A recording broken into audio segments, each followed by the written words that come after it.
Entrepreneurship बहुत lucrative दिखाई देती है, मगर बिजनेस करना इतना आसान कहाँ। बुक्स मेंटेन करो, ट्रांजैक्शंस का हिसाब रखो, ऑडिट्स करवाओ, लेंदी रिटर्न्स फाइल करो और अगर कहीं कोई गलती हो जाए तो पेनल्टी भी भरो और इस सब झमेले के लिए एक लीगल प्रोफेशनल को हायर करने की फीस ऊपर से दो।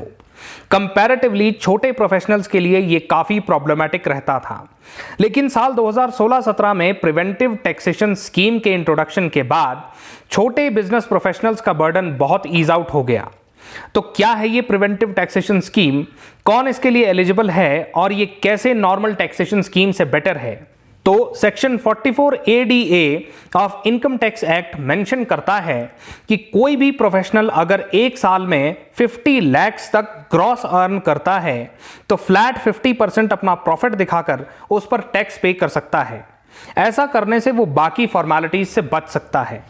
पहले ये स्कीम सिर्फ कुछ ही स्पेसिफाइड बिजनेसेस के लिए थी, मगर अब ये प्रोफेशनल्स के लिए भी एक्सटेंड कर दी गई। तो सवाल आता है कि प्रोफेशनल्स हैं कौन? क्या कोई भी अपने आप को प्रोफेशनल डिक्लेयर करके स्कीम का बेनिफिट ले सकता है?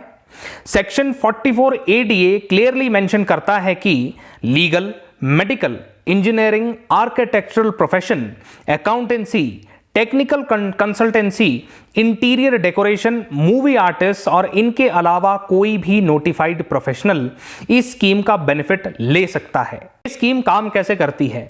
कोई भी भारत का रेजिडेंट SSC जो इंडिविजुअल हो, हिंदू अनडिवाइडेड जॉइंट फैमिली या पार्टनरशिप भी हो सकती है, जो LLP यानी कि लिमिटेड लाइबिलिटी पार्टनरशिप ना हो, वो अप्लाई कर सकता है।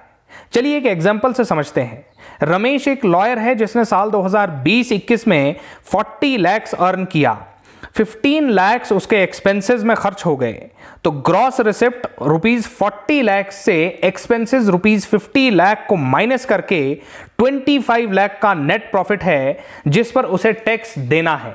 वहीं अगर रमेश प्रिजम्पटिव टैक्सेशन स्कीम में रोल इन करता है तो 50% इनकम मतलब ₹20 लाख पर ही टैक्स देना होगा। इस 50% अमाउंट पर आपको IT एक्ट के सेक्शन 30 to 38 तक अलाउ की गई सारी एग्जम्पशंस दे दी गई हैं, ऐसा प्रिज्यूम कर लिया जाएगा। कोई भी एडिशनल एग्जम्पशन नहीं क्लेम की जा सकती।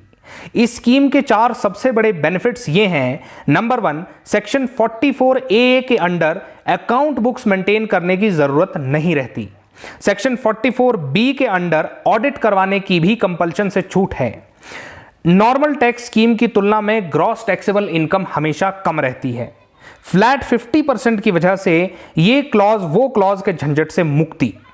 इसके अलावा आप इस स्कीम से कभी भी रोल आउट कर सकते हैं सेक्शन 44 AD के 5 इयर्स रिस्ट्रिक्शंस के बगैर। हालांकि स्कीम बहुत लिबरल है, फिर भी मेरी आपको यह राय रहेगी कि आप रिकॉर्ड्स मेंटेन जरूर करें। ऐसा करना आपके अपने लिए कई मामलों में बहुत कन्वीनियंट रहेगा। तो आज के इस वीडियो में इतना ही। चैनल को सब्सक्राइब कर लें और वीडियो को लाइक जरूर